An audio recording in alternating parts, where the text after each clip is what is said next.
previous intro, Jim and I talked to you a little bit about organizational complexity and our new take on leadership. And so what I'm going to talk to you today about is about specifically organizational complexity. And I'm going to make 3 points that we first introduced last time, and that's that organizations are amazingly complex. Effective leaders adapt to the complexity. And third, reflection helps. And so I wanted to just share with you a little story that first got me interested in the notion of organizational complexity. And it occurred several years ago, back for Desert Shield and Desert Storm in 1990 and 1991. I was a young Air Force officer deployed as a security policeman in Saudi Arabia. And one of my primary roles was to go out and talk to the troops. And I would visit fighting position, going from one fighting position to another fighting position. And what I would do is walk up to a fighting position. I would get halted because we had all these interesting security procedures. And all of a sudden I would get a halt. Who goes there? I would stop, authenticate, and then go into my hole. And it really was a hole in the sand, right? It was about 5 feet in diameter, and you could barely stand under it. It was filled with sandbags on either side, and it really wasn't the best place in the world to be, for a young 22-year-old or so. But anyway, I would go in there. The first hole I went to on one particular evening, I get in, the person reports in, and I say, "Relax, how's it going?" And the young troop looked at me and said, "Sir, I can't take it anymore. I need to leave." And I said, "Oh, come on, man, it's not that bad." And he goes, "Yeah, it actually is. It's really, really bad. I miss my family. I miss my home. I miss my friends. I miss alcoholic beverages. I miss my car." I mean, the list went on and on and on. And I sat there and said, "Have a seat.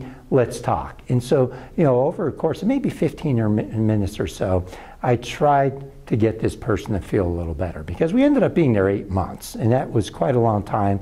And I couldn't do it. And he just, looked at me, with this really morose look and said, "Sir, I'll try my best, but I really want to go home. I am miserable." And he can viscerally feel it, right? This guy's pain as we were talking.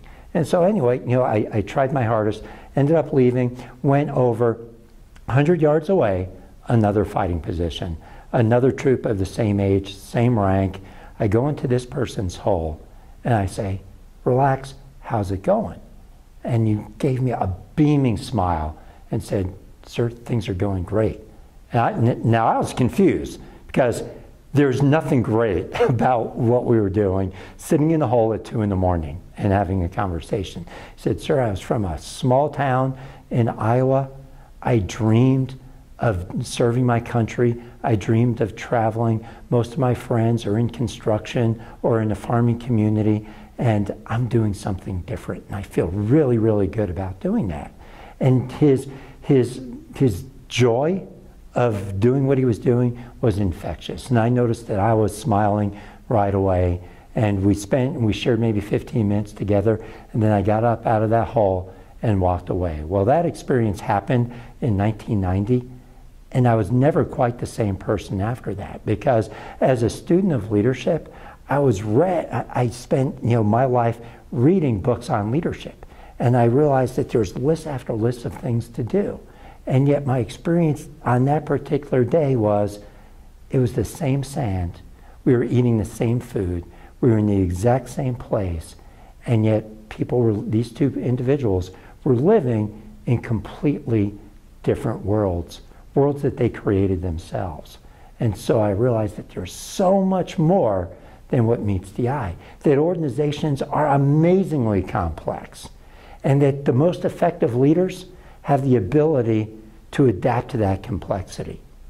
And I've also learned that deep reflection helps. And in fact, it may be the only way for us to truly understand our organizations is if we look at the unique situations that exist in each of our organizations, take a step back, think about that, reflect on it day and night, and through that reflective process, an understanding will occur.